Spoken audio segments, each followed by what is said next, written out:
GMNA uses artificial intelligence for generated speech, visuals, and production. AI-generated content may contain errors. Please verify important information before making decisions or taking action.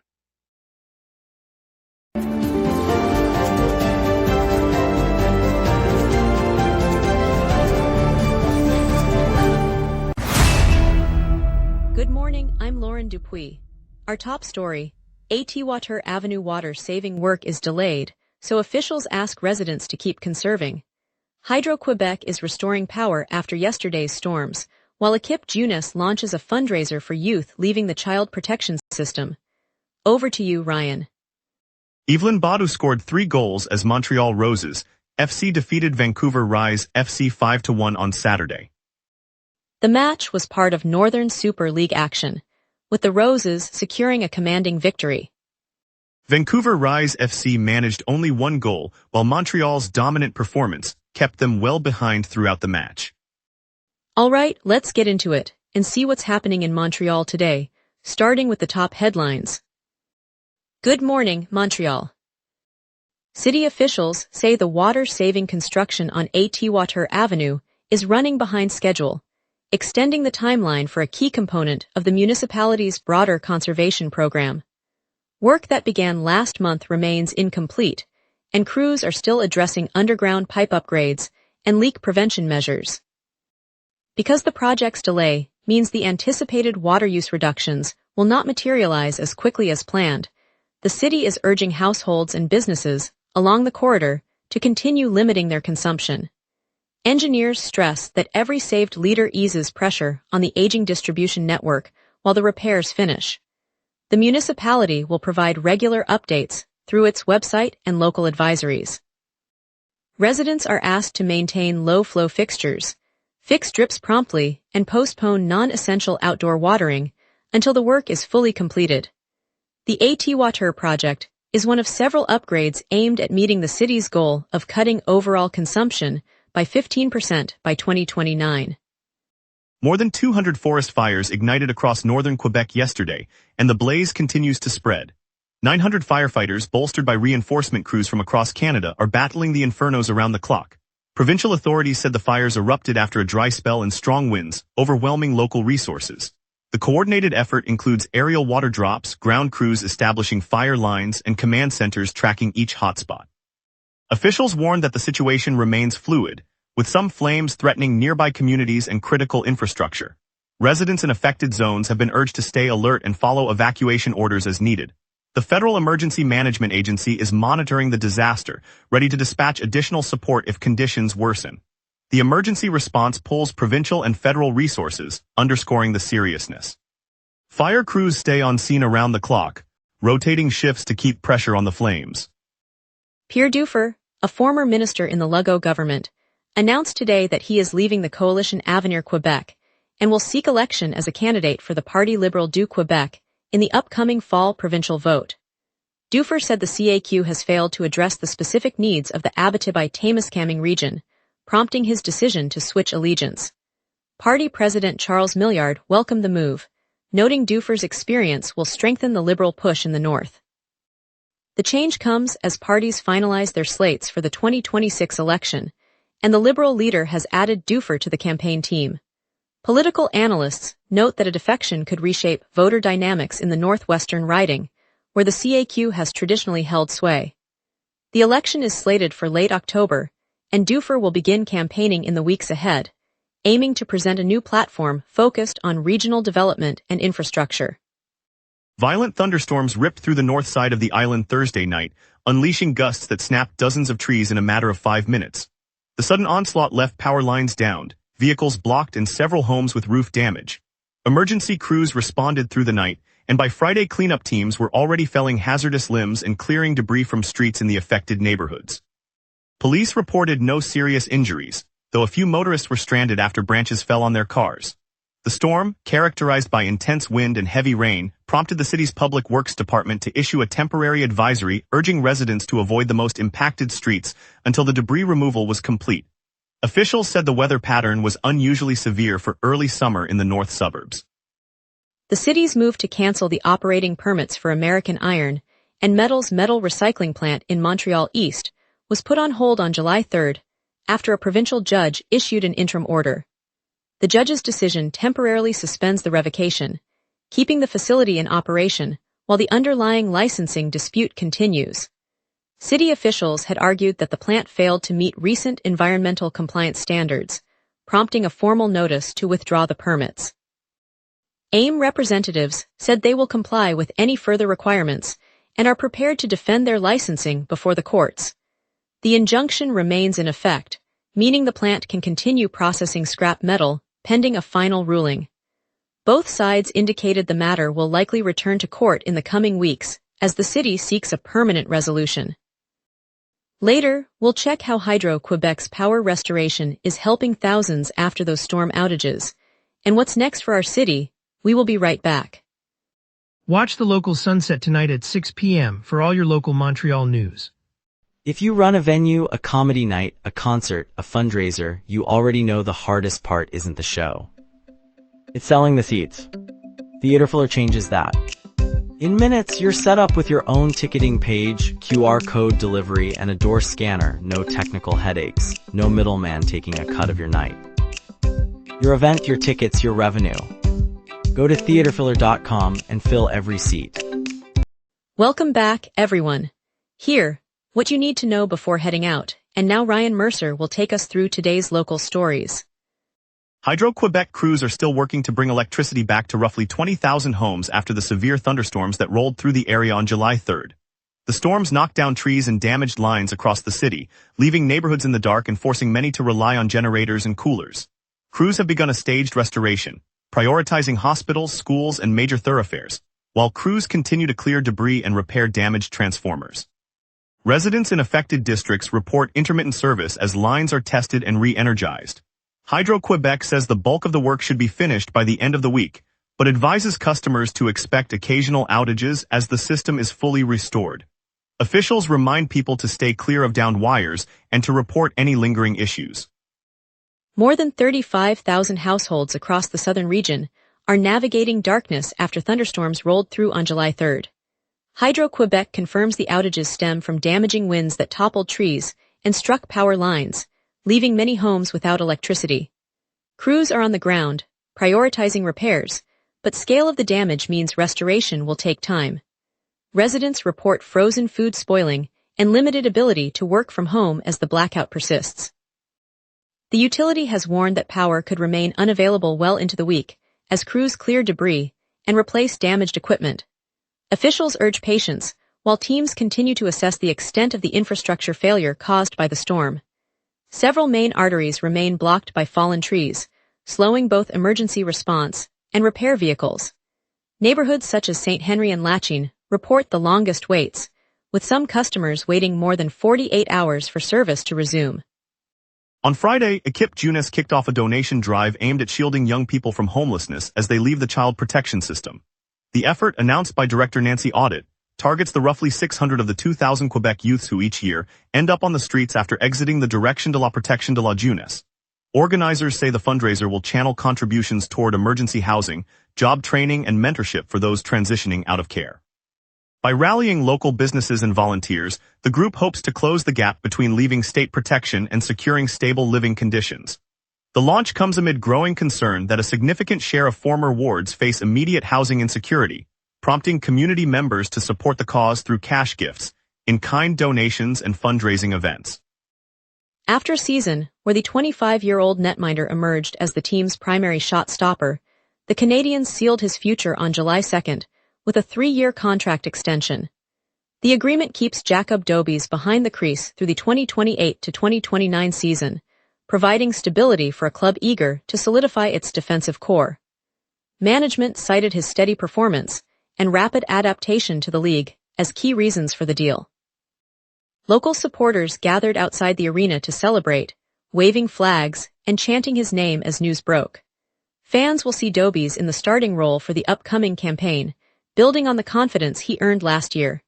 The extension also signals the organization's commitment to developing homegrown talent while maintaining a competitive roster. As training camp approaches, the goalie's contract status removes one major question from the front office's to-do list. 71 families are being housed in a downtown hotel after being displaced by recent relocations. Mayor Soria Martinez Ferrada confirmed the city is maintaining the shelter as part of its emergency housing plan. Officials say the hotel arrangement doubles the number of households in similar accommodations compared with last year, highlighting the growing pressure on the housing system. Residents with school-age children are receiving meals and support services on site, while parents navigate the uncertainty of finding permanent apartments. The city says the hotel will remain in use while it works with landlords and social housing agencies to secure longer-term solutions. As the situation continues, city workers are monitoring capacity and coordinating with community groups to ensure families have access to basic needs during this transitional period. Local schools are adjusting schedules to accommodate children staying at the hotel, and transit agencies have added routes easing commuting for displaced families. Now let's turn to the forecast and see what the day ahead holds for Montreal. A deepening high-pressure ridge and a westward jet stream lock in clear, scorching summer for Montreal. On this date, the city burned at 34.4 Celsius in 2018, a blistering record set during a relentless heat wave that pushed the province into its hottest July stretch on record. Just a year earlier, in 2017, a cold snap drove temperatures down to 13.7 Celsius, the lowest ever for July 4th, as Arctic air surged south behind a stalled front. By contrast, the climatological normal for early July hovers around 26 Celsius for the high and 19 for the low, underscoring how today's forecast sits comfortably between those extremes. The live radar shows a pristine, dry canvas across southern Quebec. No echo stretches from the St. Lawrence to the Laurentians, confirming no precipitation. A high-pressure ridge inflates aloft while the fast westward jet at 177 kilometers per hour drives any lingering moisture eastward out of the basin. Subsidence suppresses lift, keeping the atmosphere stable through the morning and into the evening. Turning now to today's outlook. At 7 a.m. Montreal awakens under a clear sky and a temperature of 17 Celsius, humidity at 74%, and a light northwest breeze at 4 kilometers per hour. The high-pressure ridge that arrived overnight is rising, capping the atmosphere and squeezing out any cloud formation. Overhead, the jet stream races west at 177 kilometers per hour, reinforcing subsidence and delivering a dry, stable air mass.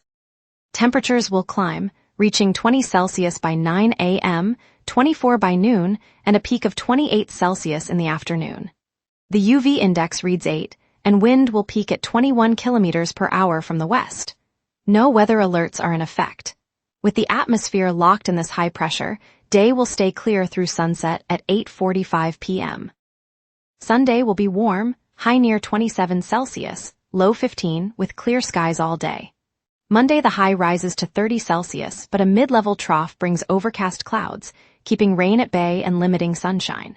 Tuesday returns to sunshine, high 29 Celsius and low 19 as high pressure reasserts. Wednesday mirrors Tuesday with a high of 30, low 19, mostly clear and a light breeze. Thursday tops the week at 32 Celsius high and low 22, partly cloudy as the jet stream shifts north, allowing southerly warmth. Evening breezes will shift to the southwest, adding a brief chill before nightfall. The swing from mid-20s early to low 30s later underscores the ridge trough dance governing the region. And that's your weather. Remember, the local sunrise is also available as a podcast. Listen anytime on Amazon Music or wherever you get your podcasts. Stay tuned for Lionel Richie Tonight, the latest Canadians trade, and a look at the 3 million restaurant boost. We will be right back. Watch the local sunset tonight at 6 p.m. for all your local Montreal news. All major routes are clear this morning. Autoroute 6 runs free in both directions and Autoroute 15 shows no slowdowns. Boulevard St. Laurent, Rue Shair-Brook and the Descartes interchange are moving at normal speed. No accidents or construction are reported and the metro system is operating on schedule. That means you can stick to your usual routes without delay. Looking ahead to the afternoon, expect the typical rush hour build-up. Southbound lanes of Autoroute 15 near the Descartes interchange will likely thicken as commuters head downtown. Rue St. Denis and Rue St. Laurent tend to get heavier around the University District. If you're heading into the West End, keep an eye on Boulevard St. Laurent near the Etiwater area.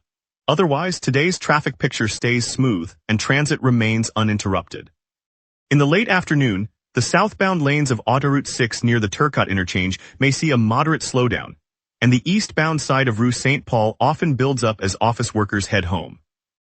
Lionel Richie and Earth, Wind and Fire take the stage at the Bell Center this afternoon.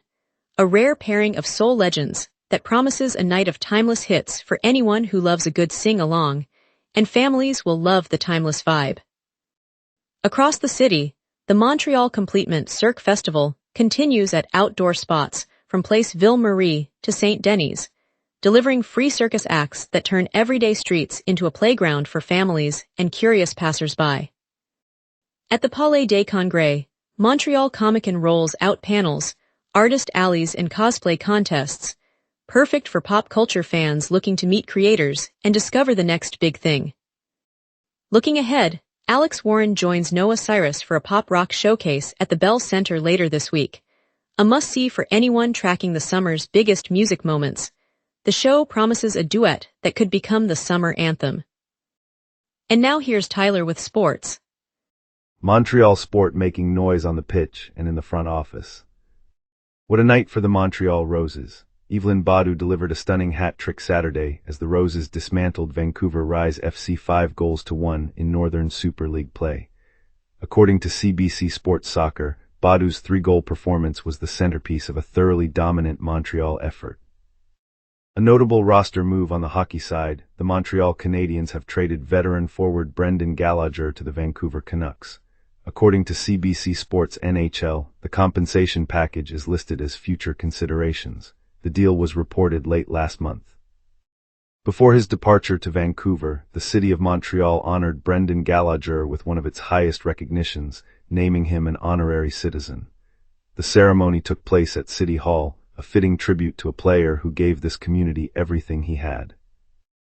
La Table Ronde, the restaurant collective with locations across 12 regions of Quebec and several beloved spots in Montreal, is at the heart of our city's dining scene. Today, the provincial government announced a $3 million investment over 3 years to back La Table Ronde's network of 140 members operating 210 establishments. The grant will fund about 10 projects aimed at attracting the next generation of chefs, testing innovative business models, strengthening local supply chains, and championing sustainable gastronomy.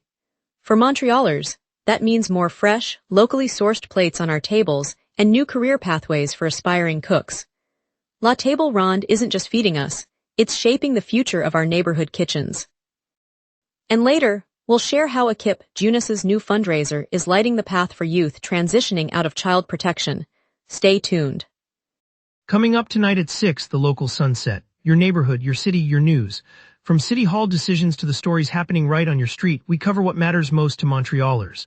Join us tonight at 6 p.m. on GMna for the local Sunset Montreal's evening newscast. On a crisp Saturday morning in the Plateau Mont-Royal, the scent of freshly brewed espresso floated from the open doors of 4 beloved cafes: Café St. Henry, Café Olympico, Café Myriade, and Café Vienne. Inside each shop, baristas greeted regulars by name, their hands moving in practiced rhythm as steam curled from the espresso machines, and milk was poured into delicate leaf-shaped swirls. At St. Henry, a veteran barista handed a steaming cup to a teenage artist who sketches the street outside. At Olympico, a retired teacher savored a single origin pour-over while watching the sunrise over St. Laurent. Yesterday, the world's 100 best coffee shops ranking announced that all 4 of these Montreal spots had earned a place among the continent's finest. The news sparked spontaneous applause from patrons, and the cafes, chalkboards filled with handwritten thank you notes from neighbors who felt their daily ritual had been recognized on a global stage. It's a simple reminder that a well-made cup can lift a community and make a city feel a little brighter, and it feels like a shared victory for all of us. Montreal's historic Plateau, early Saturday morning, a community garden tucked behind Rue St. Denis. A group of neighborhood volunteers, parents, retirees, and teenagers gathered to plant seedlings for the City Bloom Together initiative, a project that turns vacant lots into bursts of color. The air smelled of fresh soil and coffee from a nearby cafe, and the soft hum of a streetcar rolled by as hands slipped tiny tomato plants into the rich earth. One moment stood out: 8-year-old Leia, eyes wide with concentration, carefully patting soil over a seedling while her grandfather whispered stories of his own garden in the 70s. The garden's centerpiece, a rescued oak table, was soon covered in a quilt of wildflowers, each bloom a promise of summer. As the sun rose higher, a local artist arrived with a portable speaker, filling the space with gentle folk music that made the volunteers sway as they worked.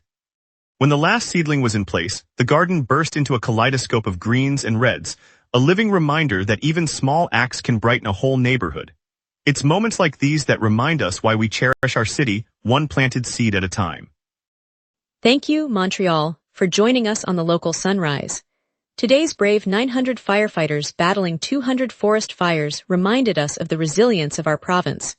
We appreciate your trust and look forward to bringing you more stories tomorrow morning. See you then.